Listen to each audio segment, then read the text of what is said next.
ദിവ്യരക്ഷക സഭയുടെ മധ്യസ്ഥൻ കൂടിയായ വിശുദ്ധ ജെറാർഡ് മജല്ലയുടെ 300ാമത് ജന്മവാർഷികത്തിന്റെ ഭാഗമായി റോമിൽ നിന്നാരംഭിച്ച തിരുശേഷിപ്പ് പ്രയാണത്തിന്റെ രാജ്യത്തെ സമാപനം ശനിയാഴ്ച എടൂർ അൽഫോൻസ് ഭവനിൽ നടക്കും. സഭയുടെ മുംബൈ, ബംഗളൂരു പ്രൊവിൻസുകളിലെ ആശ്രമങ്ങളിലും പള്ളികളിലും വണക്കത്തിന് വെച്ച ശേഷം 5 ദിവസം മുൻപ് മേഖലയിൽ എത്തിയ തിരുശേഷിപ്പ് പ്രയാണത്തിന് കരിക്കോട്ടക്കരി, വട്ട്യറ, ചെടിക്കുളം, എടൂർ പള്ളികളിൽ സ്വീകരണം നൽകി. നിരവധി വിശ്വാസികൾ വണക്കം നടത്തി.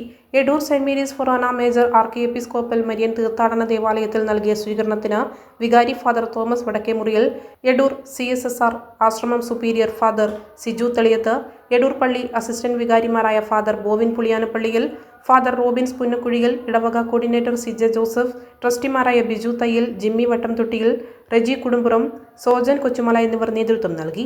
ശനിയാഴ്ച വൈകിട്ട് വിശുദ്ധന്റെ ജന്മവാർഷിക സമാപന കുർബാനയ്ക്കും ഗ്രോട്ടോ വെഞ്ചിരിപ്പിനും മാനന്തവാടി സഹായമെത്രാൻ മാർ അലക്സ് താരാമംഗലം നേതൃത്വം നൽകും.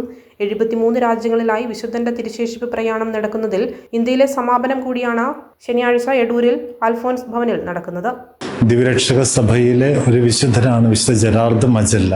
1726 ഇറ്റലിയിലെ മോറോ ലുച്ചാനോ എന്ന സ്ഥലത്ത് ജനിച്ച് വെറും 29 വയസ്സ് പ്രായം മാത്രം ജീവിച്ച് ജീവിതകാലത്ത് ഒത്തിരി അത്ഭുതങ്ങളും അടയാളങ്ങളും ചെയ്ത ഒരു വിശുദ്ധനാണ് വിശുദ്ധ ജെറാർഡ് മജല്ല.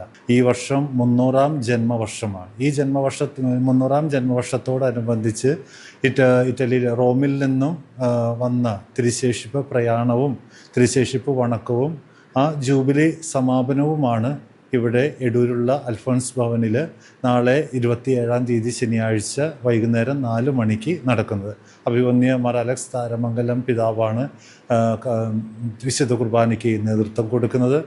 ഒത്തിരി അത്ഭുതങ്ങളും അടയാളങ്ങളും വിശുദ്ധനിലൂടെ സംഭവിക്കുന്നുണ്ട്. മക്കളില്ലാതെ വിഷമിക്കുന്ന ദമ്പതിമാർക്കും അതോടൊപ്പം തന്നെ കുഞ്ഞുങ്ങളുടെ അസുഖം മൂലം വേദനിക്കുന്നവർക്കും പലതരത്തിലുള്ള ന്യൂനതകളിലൂടെയും തെറ്റിദ്ധാരണകളിലൂടെയൊക്കെ കടന്നു പോകുന്നവർക്കൊക്കെ ഒത്തിരി ആശ്വാസവും സഹായവുമാണ് വിശുദ്ധ ജെറാർഡ് പുണ്യവാൻ. ആ പുണ്യവാൻ്റെ ജൂബിലി 300ാം ജന്മവർഷം ആചരിക്കുമ്പോൾ ഒത്തിരി അനുഗ്രഹങ്ങൾ നേടുവാനായിട്ട് എല്ലാവരെയും പ്രത്യേകമായിട്ട് ക്ഷണിക്കുകയാണ്. വിശുദ്ധൻ്റെ മാധ്യസ്ഥം നമുക്ക് യാചിക്കാം. ദൈവം എല്ലാവരെയും അനുഗ്രഹിക്കട്ടെ.